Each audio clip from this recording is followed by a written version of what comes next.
दिल्ली विधानसभा चुनाव में सभी पार्टियां अपने पूरे दमखम के साथ प्रचार प्रसार कर रही हैं। दिल्ली का सियासी पिच सभी पार्टियों के लिए सजकर तैयार है। सभी पार्टियों के नेता ताबड़तोड़ बयानबाजी कर रहे हैं। आप हो या कांग्रेस, सभी पार्टियां एक दूसरे पर हमलावर हैं। हर पार्टी अपने बयान के बाण चुनाव प्रचार में एक दूसरे को घेरने के लिए इस्तेमाल कर रही है। अब दिल्ली विधानसभा चुनाव में लोकसभा में नेता विपक्ष राहुल गांधी की भी एंट्री हो गई। राहुल के पहले भाषण में केंद्र बिंदु अरविंद केजरीवाल थे। राहुल गांधी पहले भाषण में केजरीवाल पर जमकर बरसे। चलिए आगे जानते हैं कि राहुल ने केजरीवाल को क्या कहा। इसके बाद राहुल के भाषण पर केजरीवाल ने क्या पलटवार किया। दरअसल कांग्रेस नेता राहुल गांधी सोमवार को दिल्ली में अपने पहले भाषण में विपक्ष को जमकर बरसे।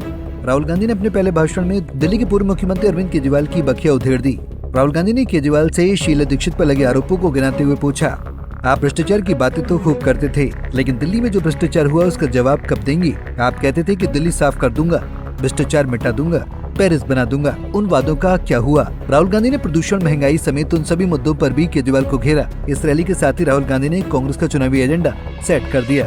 इस दौरान राहुल ने भ्रष्टाचार, झूठे वादे और प्रदूषण के मुद्दे पर केजरीवाल को आड़े हाथ लिया। राहुल के भाषण के बाद आप प्रमुख अरविंद केजरीवाल की प्रतिक्रिया सामने आई। केजरीवाल जी आए थे, आपको याद होगा, शीला जी की सरकार थी, आपको याद है? वो दिल्ली याद है आपको? और केजरीवाल जी आए और केजरीवाल जी ने बहुत बड़ा प्रचार किया, दिल्ली को मैं साफ कर दूंगा, भ्रष्टाचार मिटा दूंगा, पेरिस बना दूंगा। अब देखिए हुआ क्या। आप देखिए, बाहर चला नहीं जा सकता है, ऐसा पोल्यूशन है, बाहर चला नहीं जा सकता है, आधे लोग बीमार रहते हैं, कैंसर बढ़ रहा है, पोल्यूशन बढ़ता जा रहा है, महंगाई बढ़ती जा रही है। और उन्होंने कहा था कि भ्रष्टाचार को अरविंद केजरीवाल जी मिटाएंगे। अब आप बताइए, दिल्ली में अरविंद केजरीवाल जी ने भ्रष्टाचार मिटाया क्या? मिट गया।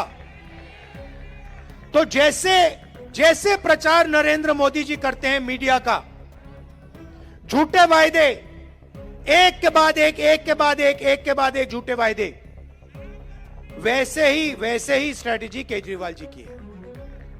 कोई फर्क नहीं है। ये सच्चाई। और आप जानते हो, जो मैंने शुरुआत में कहा,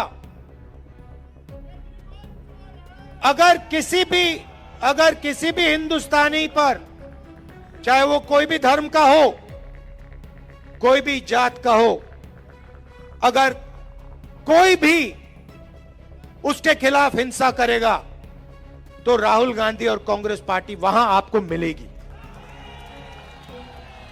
ये हम में और उनमें फर्क है। अरविंद केजरीवाल ने राहुल गांधी के बयान पर पलटवार करते हुए कहा था कि कांग्रेस नेता की लड़ाई अपनी पार्टी बचाने की है, जबकि उनकी लड़ाई देश बचाने की है। आप नेता ने एक्स पर पोस्ट किया, आज राहुल गांधी जी दिल्ली आए, उन्होंने मुझे बहुत गालियां दी, पर मैं उनके बयानों पर कोई टिप्पणी नहीं करूंगा। उनकी लड़ाई कांग्रेस बचाने की है, मेरी लड़ाई देश बचाने की है। आपको बता दें कि यहाँ पर कांग्रेस दोनों ही इंडिया अलायंस का हिस्सा है। इसके अलावा अरविंद केजरीवाल और राहुल गांधी ने लोकसभा का चुनाव एक साथ लड़ा था, लेकिन विधानसभा चुनाव दोनों अलग अलग लड़ रहे हैं। राहुल गांधी ने दिल्ली विधानसभा चुनाव में एंट्री लेते ही जिस तरह से आपके संयोजक अरविंद केजरीवाल पर बयान दिया है, उससे लगता है कि दिल्ली चुनाव में जो पार्टी चुनावी मैदान में उनका सीधे टक्कर आपसे है, क्योंकि हर पार्टी चुनावी पिच पर आपको घेर रही है, जो इस बात का प्रमाण दे रही है कि कोई पार्टी आम आदमी पार्टी को ही अपना प्रतिद्वंदी मान रही है। दिल्ली विधानसभा के चुनाव के लिए मतदान 5 फरवरी को होने हैं। इसके अलावा वोटों की काउंटिंग 8 फरवरी को होगी। अब देखना दिलचस्प होगा कि इस बार दिल्ली की जनता किसका राज तिलक करती है। आखिर दिल्ली के सिंहासन पर सत्तारूढ़ दल आम आदमी पार्टी का दबदबा होता है या फिर दिल्ली के सिंहासन पर किसी और पार्टी का दबदबा होता है, ये तो आने वाला वक्त बताएगा। Bureau report, Punjab Kesari TV. हमसे जुड़े रहने के लिए हमारे YouTube चैनल को सब्सक्राइब करें और नई वीडियो की नोटिफिकेशन के लिए बेल आइकॉन को दबाएं।